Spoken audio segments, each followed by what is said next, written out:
Doctor Dushyant Chauhan, bone and joint specialist, आप सबके लिए हमेशा अपने चैनल पे नस, बोन, जॉइंट एवं हड्डी से रिलेटेड वीडियोस लेकर आता हूँ। और मेरी कोशिश होती है कि आप सबके क्वेरी और मुझे जो भी इन सब बीमारियों के बारे में पता है मैं आप सबको बता सकूं, जिससे आप लोगों को इसकी जानकारी हो।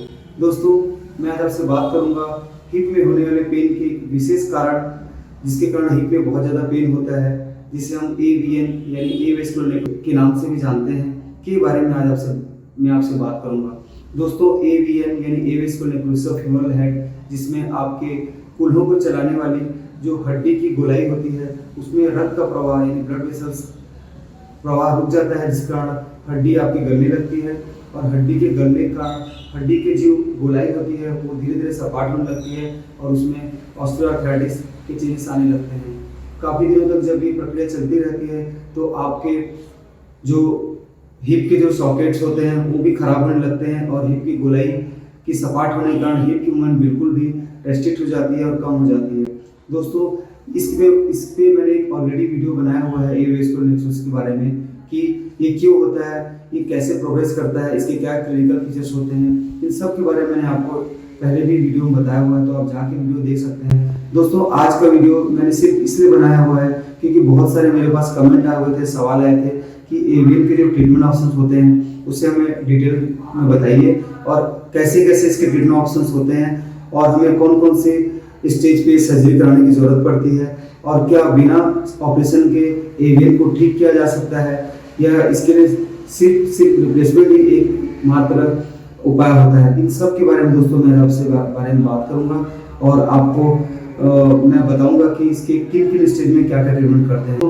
वीडियो में बने रहिए। यदि आपने चैनल को सब्सक्राइब नहीं किया तो प्लीज़ सब्सक्राइब कर दीजिए, लाइक कर दीजिए, शेयर कर दीजिए ताकि आपको मेरे द्वारा जानकारी सबसे पहले मिले। दोस्तों, AVN की अगर मैं क्लिनिकल फीचर्स की बात करूं तो यह बहुत ही धीरे धीरे प्रोग्रेस होने वाला एक बीमारी है जो आपके हिप के कारण का महत्वपूर्ण कारण है। दोस्तों, AVN में आपके हिप की गोलाई सपाट हो जाती है तो आपके मूवमेंट रेस्ट्रिक्ट हो जाते हैं, आपको नाइट में ही पेन होता है और आपकी जो डेली एक्टिविटी है जैसे स्क्वाट करना, आलती पालती मार के बैठना, टॉयलेट में बैठने की जो पोजीशन होती है ये पोजीशन आप मेंटेन नहीं कर पाते और आपकी जो मोबिलिटी होती है, यानी पहले आप समझ लो 100 मीटर चल पाते थे बिना थकान के, अब आपकी मोबिलिटी कम हो जाती है, रेस्ट्रिक्ट हो जाती है और आपके बहुत सारे डेली एक्टिविटी कम हो जाते हैं, जिस कारण आपकी लाइफस्टाइल में बिल्कुल चेंज आ जाते हैं। ये आपकी जीवन की गुणवत्ता को कम भी करता है। दोस्तों, इसके अगर मैं ट्रीटमेंट ऑप्शंस की बात करूँ तो बहुत सारे लोग ऐसा कहते हैं कि ये इसके लिए सर्जरी की जरूरत, ये बिना सर्जरी के ही ठीक हो जाता है। पर दोस्तों, मैं आपको बताना चाहता हूँ कि जो AVN के जो कारण होते हैं वो बहुत से कारण होते हैं। एक मल्टी फैक्टोरियल बीमारी है, इसके एक कारण नहीं होते, बहुत सारे कारण होते हैं। तो ऐसे में बहुत सारे कारण जिस बीमारी के हैं उसे हम सिंपल एक ट्रीटमेंट से ठीक नहीं कर सकते। यदि मैं इसके नॉन सर्जिकल ट्रीटमेंट की बात करूँ यानी क्या इसमें रियली बिना सर्जरी का ठीक कर सकते हैं, तो दोस्तों अभी तक साइंस ने ऐसा कोई भी नॉन सर्जिकल ट्रीटमेंट इसके लिए कोई इजाद नहीं की है कि हम कोई गोली या कोई भी वैद्य या किसी प्रकार की जड़ी बूटी से हम ठीक कर सकते हैं।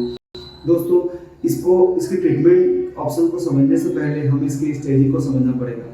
दोस्तों, जो हिप की जो गोलाई होती है वो इस बीमारी के दौरान अलग अलग अवस्था से गुजरती है। स्टेज 1 में आपके हिप के जो गोलाई होती है मेंटेन होती है और उसमें जो बीमारी होती है वो अपने अर्ली स्टेज में होती है। उस समय केवल वहाँ पे प्रेशर बढ़ता है और वहाँ पे थोड़े थोड़े चेंजेस आते हैं जो आपको नॉर्मल एक्सरे में शायद न देखने को मिले। स्टेज 2 में दोस्तों आपकी जो बीमारी है थोड़ी और बढ़ जाती है और आपकी गोलाई उस समय मेंटेन होती है, बट अंदर के जो बोन होते हैं उसमें एक दरार और एक टूट पड़नी स्टार्ट हो जाती है और धीरे धीरे अंदर में ही आपके हड्डी के अंदर में छोटे छोटे फ्रैक्चर्स बन जाते हैं। दोस्तों, स्टेज 3 में ये जो बीमारी और ज़्यादा भयानक रूप ले लेती है और धीरे धीरे आपके जो कार्टिलेज है वो कोलैप्स होने लगते हैं और आपकी गोलाई में धीरे धीरे चेंजेस आने लगते हैं और गोलाई बिल्कुल सपाट होने लगती है। स्टेज 4 में दोस्तों ये आर्थराइटिस का रूप ले लेती है और इसके साथ ही साथ ये आसपास के जो टिश्यू, लिगामेंट और जो भी कनेक्टिव टिश्यू होते हैं उनको भी अफेक्ट करता है और ये आपकी जो हिप की मोबिलिटी है वो बिल्कुल कम कर देता है। तो ये सारे स्टेज से गुजरने के बाद बीमारी आपको बहुत तकलीफ देती है।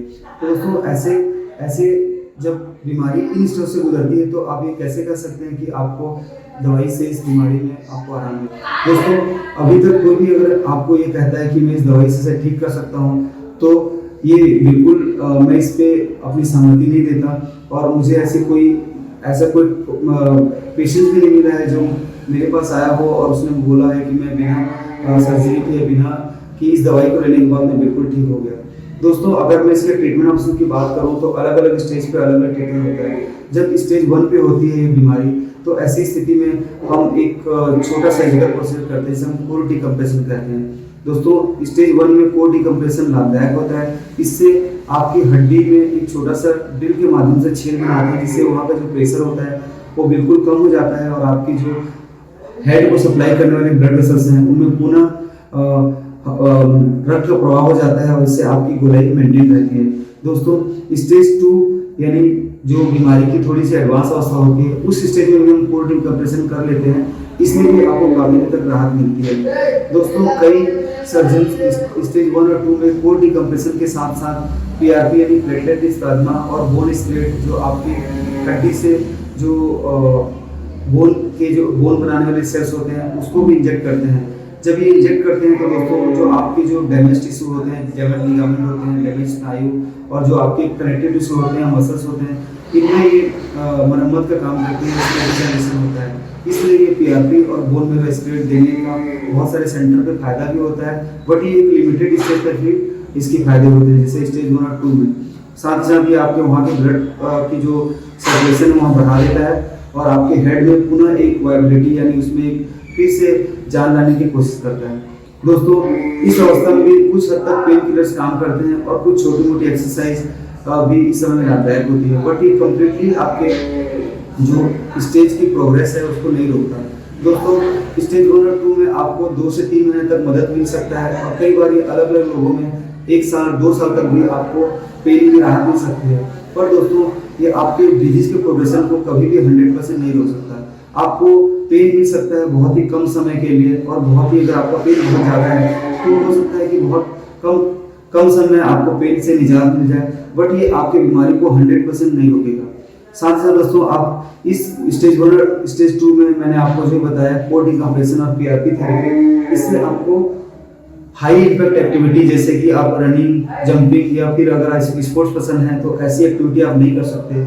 ये compact activity, high impact activity को प्रिवेंट करने में लाभदायक नहीं होता। मतलब आपको एक लिमिटेड रेस्ट्रिक्शन के साथ लाइफ जीनी है।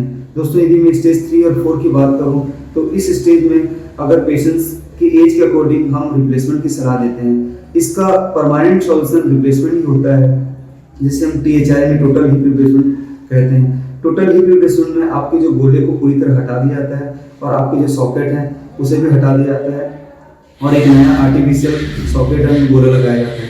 दोस्तों, इस गोले और सॉकेट की जो वैल्यू होती है इस पर भी एक वीडियो बनाऊंगा, बट THR के बारे में आपको बता देता हूँ कि THR की हर THR की अलग अलग लाइफ होती है।